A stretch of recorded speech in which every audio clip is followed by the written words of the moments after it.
I hope I have something to say today.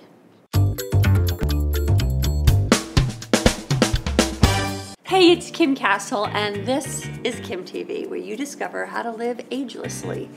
After recovering from adrenal burnout, chronic fatigue, low thyroid, and a host of other hormonal issues that I affectionately call type A disease, I recovered, I healed, and I did so naturally. And kimTV is where I share what I did and what I continue to do to feel great and look great for the rest of my life. So you can too. I am so glad you joined me today. Today I'd like to talk about something that I think most women can relate to, and that is lying about your age.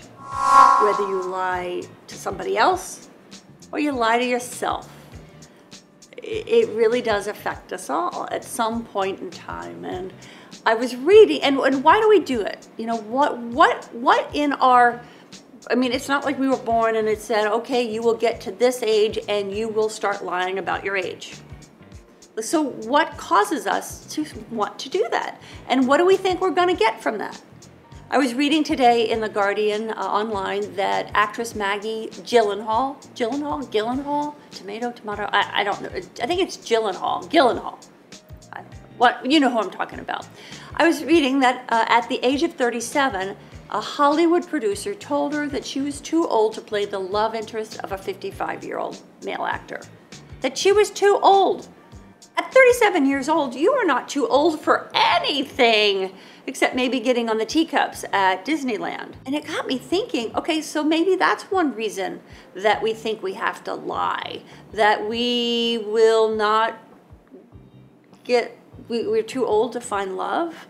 Could that just be in the movies or in Hollywood? I mean, it really just made me mad today for some reason. I mean, it's not like it's not been going on for a long time. I mean, you look back years ago, Jimmy Stewart in Rear Window, was it Rear Window? Yeah, Rear Window, was 50 years old and Kim Novak was 25.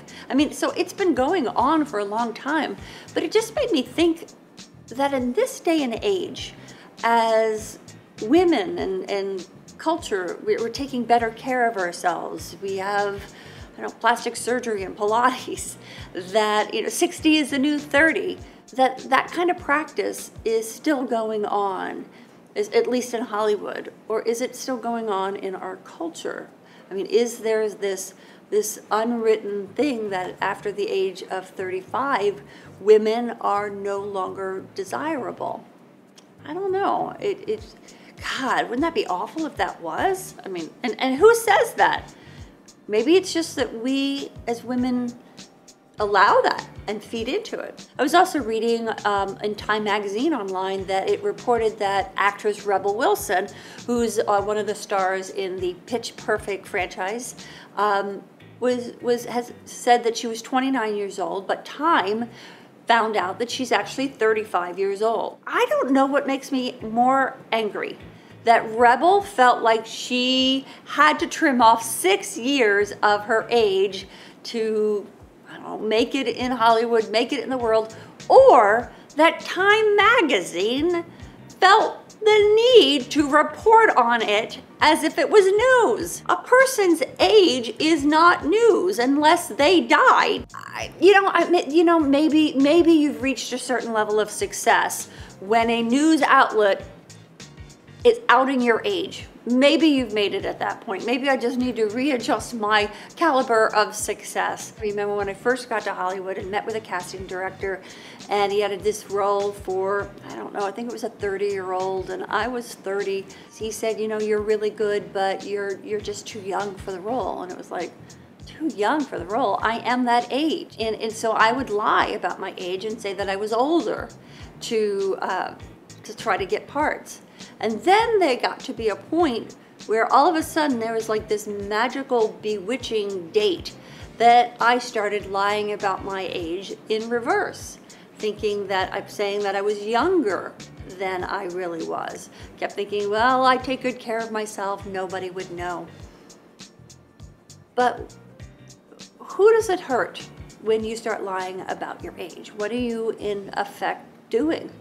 Are you secretly wishing that you you would die, or that you're not grateful for the years and the experiences that you've had? Are you backhandedly really subscribing to this system that forces women to have to lie about their age in order to get something, as if their skills, their personage wasn't enough to merit the thing bestowed upon them? I think at the bottom, when you get to the bottom of it, it really isn't about Hollywood, and it really isn't about our culture. It's really about us and as women, and the game we play, whether we play it with ourselves and we feel like we have to play the game, or whether we say, no, I'm not gonna do that. I am, for me, I've gotten to this amazing place in my life that I feel so good about me, because I feel good. I feel good. I feel I have energy. I have my wits about me. I have my brain. Well, some days, maybe every other day I have my brain. But I feel great. I feel young, and age has nothing to do about it. That said, I was in a hot tub recently, and these like 18-year-old, it was like a gaggle of 18-year-old guys all kind of got in the pool, and that, I have to say, I did have a Mrs. Robinson moment. Just wanted to kind of open up a dialogue about, when we lie about our age, who do we really hurt? Have you ever lied about your age? If so, what'd you do it for? Let me know in the comments below, and thank you so much for joining me today. Every week I'm delighted to share with you tips and thoughts about aging, helpful hints about getting your hair back, healing your heart, and what does it really take to feel vibrant and alive no matter your age. And just grateful to have this dialogue with you. And if you know a woman who really needs to be a part of this conversation, I'd be delighted if you invited her to kimTV as well. Till next time, remember to live life on full. Back up and step away from the grain. Hi, I'm Kim Castle. Some people call me against the grain because I don't do gluten. What don't you do?